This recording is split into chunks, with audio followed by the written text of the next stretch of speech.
Hello my dear cadets, welcome to the success tree of defence. तो defence के channel पर सभी का स्वागत है और congratulation to those cadets who finally qualify the written paper and selected for the SSB. तो SSB interview में खासकर कैडेट को एक प्रॉब्लम आती है करंट अफेयर्स की, कि करंट अफेयर्स का प्रिपरेशन कैसे किया जाए, और बहुत ही डिफिकल्टी उनको फेस होती है कि इतना बड़ा एरियाज को कैसे स्टडी किया जाए।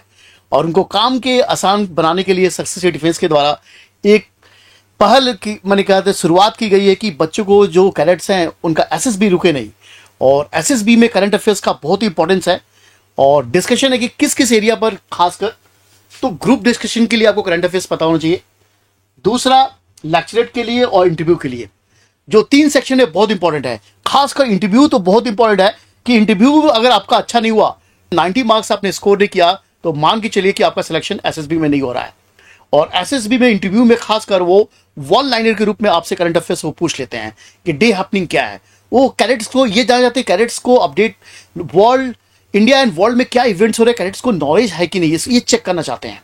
तो आइए हम लोग पहले डिस्कसिंग करें कि ये जो जीडी होगा वो कब आपके किस फेजेस में होगा, और लेक्चरेट कब होगा, और पर्सनल इंटरव्यू कब होता है एसएसबी में।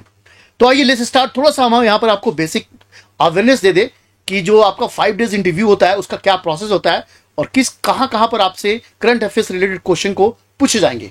देखिए, पहला स्टेज 1 टेस्टिंग 1 स्क्रीन टेस्ट कहते हैं, जिसको एलिमेंट्री टेस्ट का भी नाम दिया जाता है। आपको ये क्वालिफाई करना बहुत इंपॉर्टेंट है।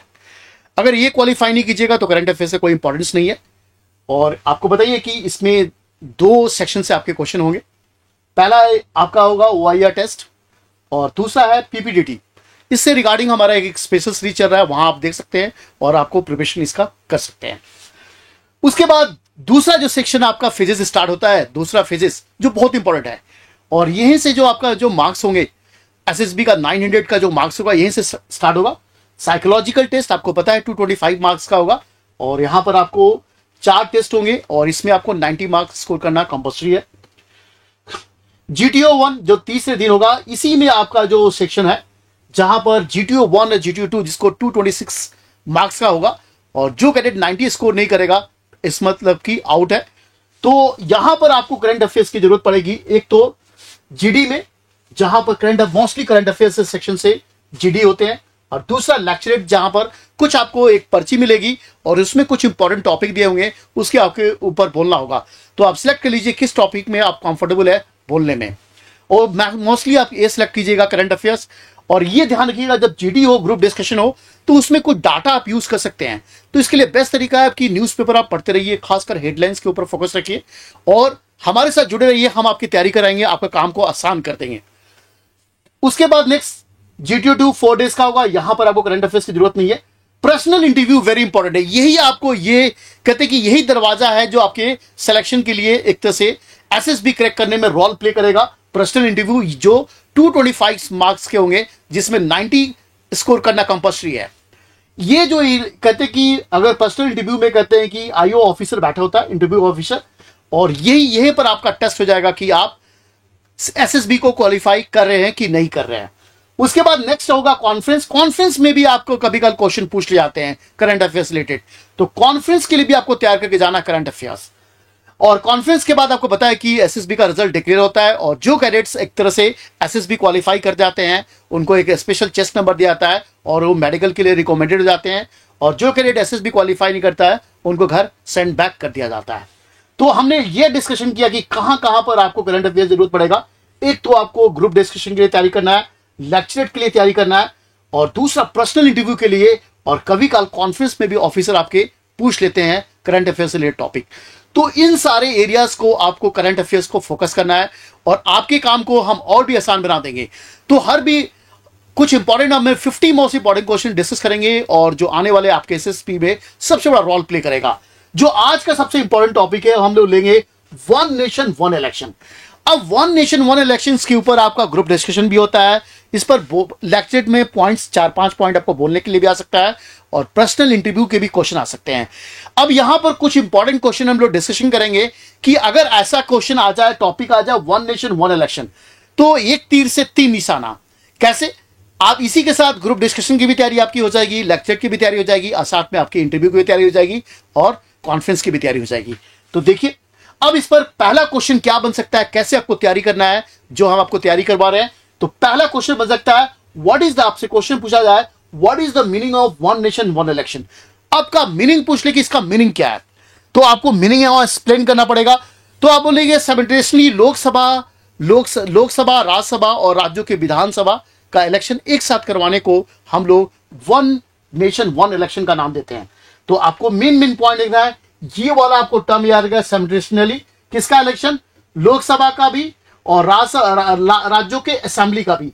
तो एक साथ आप कह सकते हैं कि पार्लियामेंट का इलेक्शन और राज्यों की विधानसभा के इलेक्शन, तो असेंबली का इलेक्शन करवाने को ही एक तरह से वन नेशन वन इलेक्शन कहते हैं। और भी आपको बेटर समझ सकते हैं, सोचिए कि ये आपका भारत में फेडरल फॉर्म ऑफ गवर्नमेंट है, आप ऐसे समझ लीजिए, तीन समझ लीजिए। अब भारत में फेडरल फॉर्म ऑफ गवर्नमेंट है, इसका मतलब एक सरकार सेंटर में है, तो सेंटर्स में आप देखिए कि पार्लियामेंट है, जो प्रेसिडेंट, लोकसभा राज्यसभा, तो इसका मतलब यहां का एक साथ डायरेक्टली इलेक्शन। उसके बाद राज्यों में विधानसभा है, यहाँ प्रेसिडेंट के जगह गवर्नर है, यहाँ लेजिस्लेटिव असेंबली है और यहाँ लेजिस्लेटिव काउंसिल्स है।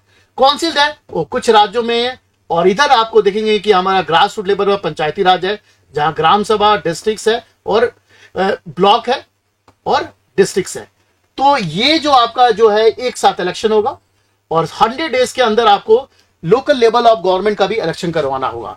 तो आप एग्जाम में सिंपली से अगर पूछे इंटरव्यू में what is the meaning of one nation one election, तो आप बताएगा साइमल्टेनियसली लोकसभा, राज्यों के विधानसभा और साथ में लोकल बॉडी का इलेक्शन करने को हम कहते हैं वन नेशन वन इलेक्शन।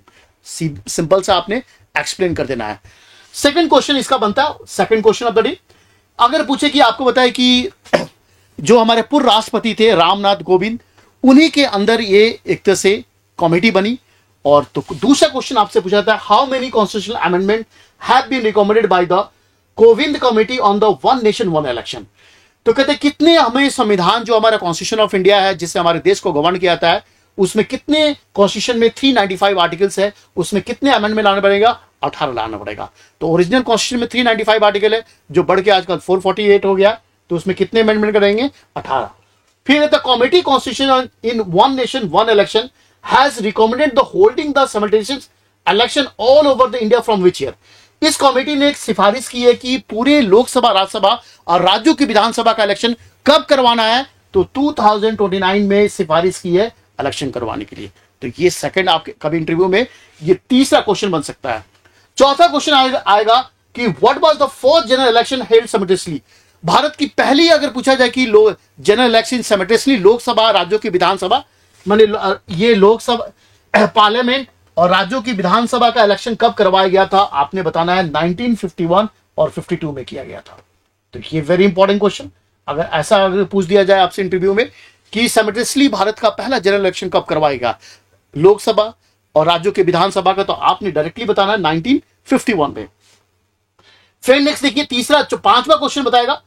पांचवा क्वेश्चन इंटरव्यू में आपसे पूछा जाता है the idea of holding simultaneously election was also supported by the law commission headed by.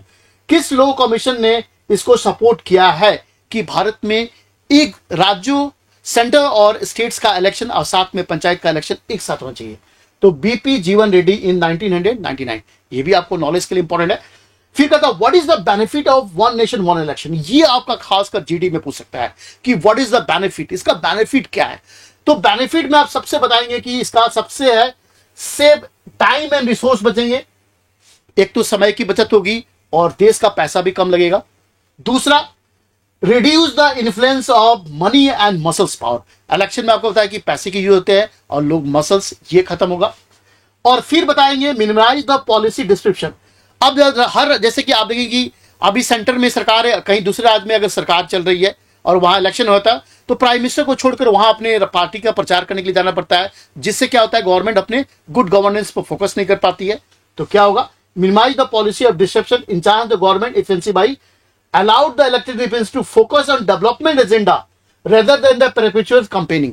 तो अब प्रधानमंत्री क्या होगा, कैंपेन छोड़ के देश के ऊपर ज्यादा फोकस करेगा। तो ये कुछ बेनिफिट है जो आपके जेडी के लिए आ सकते हैं। नेक्स्ट क्वेश्चन नंबर 6 क्या बन सकता है इसके ऊपर, which of the following is the opponent of the one nation one election proposal. आप पूछिए कि कितने पार्टियों का एक तरह से डिस्कशन करके ये रिपोर्ट को एक तरह से पब्लिश किया गया। तो इसमें 62 पार्टी से कंसल्टेट किया गया था इस रिपोर्ट को बनाने से पहले कोविंद के द्वारा। और फिर इसमें कितने पार्टियों ने सपोर्ट किया है तो आपको बताना है कि अगर इंटरव्यू में क्वेश्चन पूछा है कि वन नेशन वन इलेक्शन को कितने पार्टियों ने सपोर्ट किया है तो आपने बताना है 32 पार्टियों ने सपोर्ट किया है। फिर कितने पार्टियों ने इसका अपोज किया है? 15, जिसमें सबसे इंपॉर्टेंट कांग्रेस है, आम आदमी पार्टी है, दोनों के दोनों नेशनल पार्टियों ने इसका अपोज किया है। और कितने पार्टी न्यूट्रल रही? तो 15 पार्टी न्यूट्रल रही, जिसने कुछ नहीं बोला इसके ऊपर। What was the last occasion when one nation one election was held? अगर आपसे इंटरव्यू में एक क्वेश्चन पूछा कि पहला लास्ट इलेक्शन कौन था जहां पर वन नेशन वन इलेक्शन किया गया, उसके बाद ये बंद हो गया, तो आपने बताना है 1967। तो 1967 में क्या हुआ कि उसके बाद जितने भी इलेक्शन हुए वो अलग अलग हुए। बाकी इसके सबसे पहले इवेंट आपको केरला में मिलता है जहां पर मिड टर्म इलेक्शन एक बार करवाया गया। तो ये भी आप समझना है कि सबसे पहले केरला से इसका ब्रेकडाउन स्टार्ट होता है। और 1967 के बाद क्या होता है, लोकसभा फाइनली डिसॉल्व हो जाती है और फिर से एक तरह से इलेक्शन करवाया जाता है। तो ये आपको समझना है लास्ट ओकेजन 1967 में सेंटर और स्टेट का एक साथ इलेक्शन किया गया था। नेक्स्ट क्वेश्चन नंबर 8 बनता है, what was the measure taken for this? इसके लिए क्या मेजर करना पड़ेगा तो आपको ध्यान रखना पड़ेगा। इसके लिए इट कहता है कि to afford the change the panel और recommend amendment of the article 83। तो आर्टिकल 83 को duration of the house of the parliament को अमेंडमेंट करना पड़ेगा और 172 को अमेंडमेंट करके इसमें आर्टिकल को ऐड करना पड़ेगा। तो आपको ध्यान रखना है कि इसके लिए क्या मेजर करना पड़ेगा, तो आर्टिकल 83 का अमेंडमेंट, आर्टिकल 172 का अमेंडमेंट करना पड़ेगा। और इसके पैनल से कौन कौन जुड़े? रामनाथ कोविंद, अमित शाह, अधीर रंजन चौधरी, गुलाम नबी आजाद, सुभाष कश्यप और हरीश साल्वी, संजय कोठारी और एनके सिंह, ये सारे मेंबर इसके एक तरह से मेंबर थे वन नेशन वन इलेक्शन के। नेक्स्ट क्वेश्चन देखिए, question number 10, what is the article 325 of the Indian constitution? तो आर्टिकल अगर इंटरव्यू में पूछा कि आर्टिकल 325 इंडियन कॉन्स्टिट्यूशन में क्या है तो इसका आंसर बताएंगे। Article 325 of the Indian constitution that no one can be expect from the special elector roll based on the religion, race, caste और रीजन। किसी को भी रिलीजन, रेस और कास्ट से इलेक्टर रोल से हटाया नहीं सकता है। फिर पूछा कि what is an electoral roll? क्या होता है? जिस लिस्ट में आपका नाम होता है उसको इलेक्टोरल रोल कहते हैं। तो these are the important questions they can ask about one nation one election. तो आई थिंक कैडेट्स आपका इंप्रूवमेंट हुआ होगा।